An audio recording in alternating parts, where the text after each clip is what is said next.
नमस्कार। एक वक्त ऐसा आया जब बिपाशा बसु, इलियाना डिक्रूज और लारा दत्ता जैसी अभिनेत्रियां फिल्मों में सक्रिय थीं। एक से एक अच्छे और नए विषयों पर काम चल रहा था। फिल्में आ रही थीं, पसंद की जा रही थीं। लेकिन इस वक्त एक और बात बहुत शिद्दत से महसूस की जा रही थी, और वो बात ये ऐसी थी कि फिल्मों में 4 या 5 नायकों का बोलबाला एक तरह से बहुत स्थापित हो गया। ये कहा जाने लगा कि शाहरुख खान, सलमान खान, आमिर खान, अक्षय कुमार और ऋतिक रोशन का ये जो समूह है, इसने फिल्मी दुनिया को एक तरह से इस तरह से ढक लिया है कि फिल्मी दुनिया फिर से मेल डोमिनेटिंग होती चली जा रही है और हीरोइनों का काम, नायिका का काम फिल्मों में केवल फिलर की तरह रह गया है।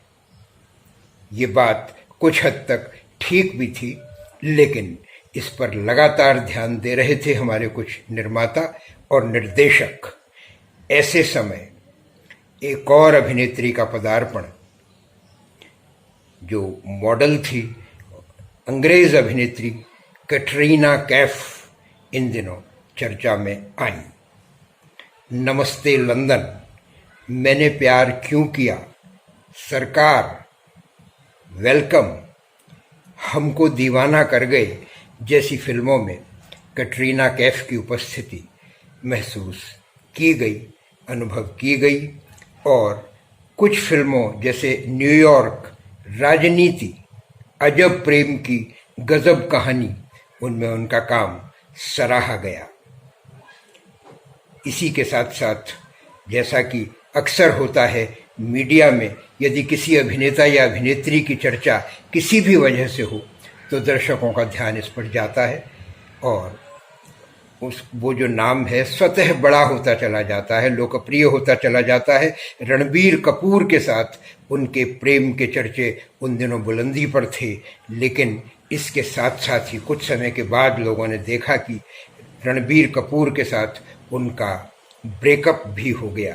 इस तरह की खबरें आईं कि रणबीर के घरवाले कैटरीना कैफ को अपने परिवार में शामिल करने के इच्छुक नहीं दिखाई दे रहे हैं।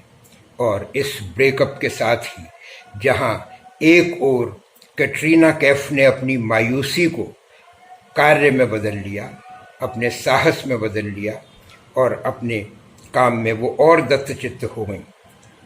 उनकी फिल्में जग्गा जासूस, जिंदगी न मिलेगी दोबारा, एक था टाइगर, धूम 3 आदि ने वास्तव में धूम मचाई और लोगों ने देखा कि हीरोइन अब केवल एक फिलर की तरह नहीं, बल्कि वो दर्शकों का ध्यान लगातार हासिल कर रही है। कई बार बड़े नामों के संग ये भी होता है कि उनकी सफलता के साथ साथ अगर उनकी असफलता कहीं होती है तो उसका भी जिक्र होने लगता है और ये कहा जाता है कि इनकी फिल्में नहीं चल रही हैं। ये भी देखा दर्शकों ने ठग्स ऑफ हिंदुस्तान जैसी फिल्म के साथ, जब उस फिल्म की असफलता का श्रेय अमिताभ बच्चन और आमिर खान को दिया गया, लेकिन सुरैया की भूमिका में कैटरीना कैफ की तारीफ हुई। लोगों को सुरैया पसंद आई। ऋतिक रोशन के साथ बैंग बैंग फिल्म उनकी चर्चित रही। भारत एक सामान्य फिल्म थी, लेकिन एक बड़ी फिल्म मानी जा रही थी और इसमें भी कैटरीना कैफ के काम ने ध्यान खींचा।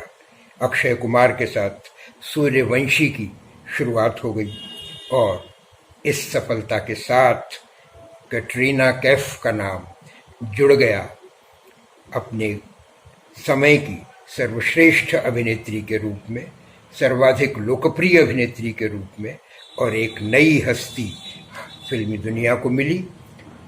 शामिल होने के लिए नंबर 1 एक्ट्रेसेस के उस क्लब में, जहां नरगिस, मधुबाला, मीना कुमारी, वैजयंती माला साधना, शर्मिला टैगोर, हेमा मालिनी, रेखा श्रीदेवी, माधुरी दीक्षित, काजोल, ऐश्वर्या राय, रानी मुखर्जी, प्रियंका चोपड़ा और विद्या बालन की तरह एक और नाम शामिल हुआ जिसे हम जानते हैं कैटरीना कैफ के रूप में।